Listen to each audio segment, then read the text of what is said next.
Message ini adalah kelanjutan dari message yang saya sampaikan pada hari Sabtu yang lalu. Efesus pasal 3 ayat yang ke-7. Dari Injil itu, aku telah menjadi pelayannya menurut pemberian kasih karunia Allah yang dianugerahkan kepadaku sesuai dengan pengerjaan kuasanya. Yang kedua, anugerah keselamatan yang diterima seseorang dapat ditumbuhkan dalam hidup orang yang bersangkutan, sehingga ia akan dapat bertumbuh melampaui kapasitas dan kemampuan lahiriah dalam hidupnya. Ia akan menerima berbagai potensi dan kemampuan ilahi sesuai dengan firman atau takaran iman yang Bapa berikan dalam hidupnya. A. Anugerah keselamatan. Saat seseorang menerima pengalaman kelahiran baru, Bapa memberikan hati yang mencintai dia, haus lapar akan dia. Untuk menumbuhkan takaran anugerah yang sudah diterimanya, seseorang hanya perlu mengikuti dorongan kehausan akan Tuhan tersebut. Mengabaikan dorongan untuk mencari realita Tuhan dalam skala yang lebih lagi, apapun alasannya, hanya akan membuat kehidupan rohani seseorang menjadi legalistik dan agamawi.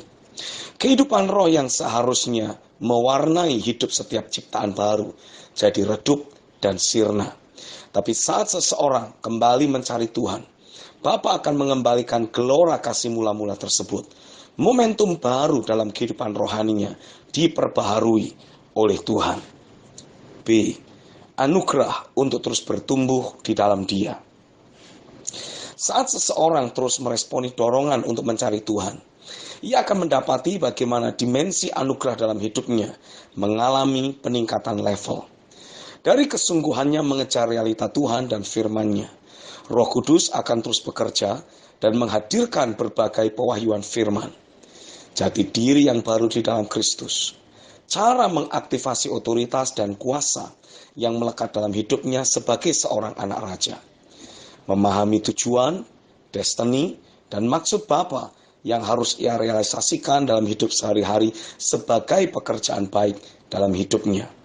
Memahami realita dan keberadaan Roh Kudus sebagai partner pelayanan di bumi ini, dan lain-lain, adalah merupakan beberapa pokok pewahyuan firman yang wajib ia alami oleh setiap ciptaan baru. Firman dan Roh akan terus melayani, mengubah, dan membentuk hidup setiap ciptaan baru menjadi sosok individu yang Tuhan tetapkan. C. Anugerah untuk taat. Ada satu rahasia kerajaan yang perlu kita pahami.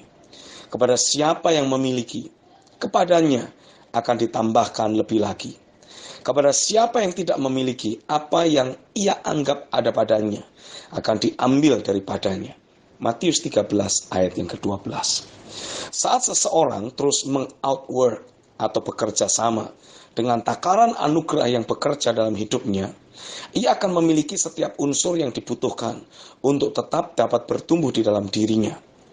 Dia akan memiliki roh yang selalu haus lapar akan Tuhan terbangun dalam hidupnya.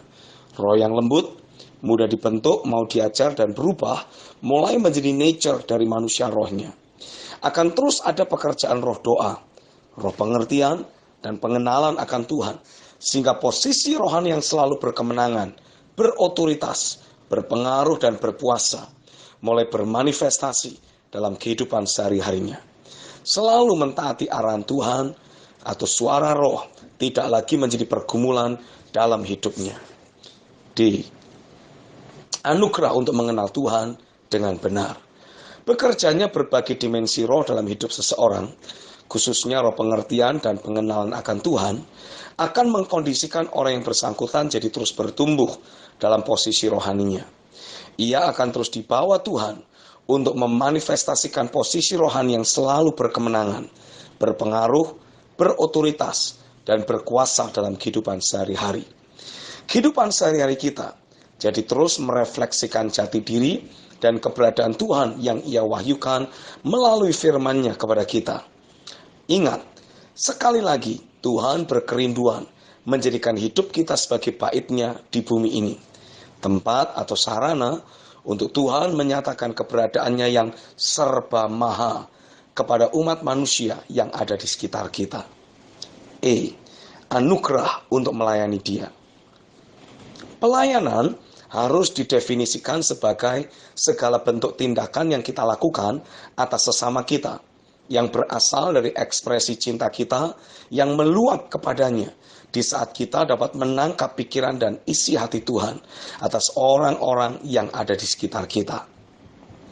Kita menyediakan tangan, kaki, mulut, resources, seluruh hidup kita untuk menjadi pengejawantahan dari Tuhan yang kita cintai di saat Dia berniat melakukan sesuatu kepada orang-orang yang ada di sekitar kita. Saat itulah kita akan menikmati puncak kehidupan yang sesungguhnya. Tuhan membawa kita untuk menemukan tujuan hidup atau destiny dan memberi kemampuan untuk merealisasikannya secara penuh atau utuh.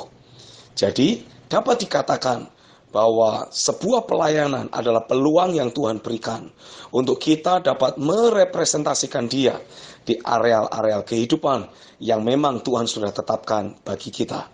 Kita akan dapat berfungsi maksimal secara begitu saja. Kita jadi seperti ikan yang masuk ke dalam air. Amin. Saya Stephen Agustinus. God bless you.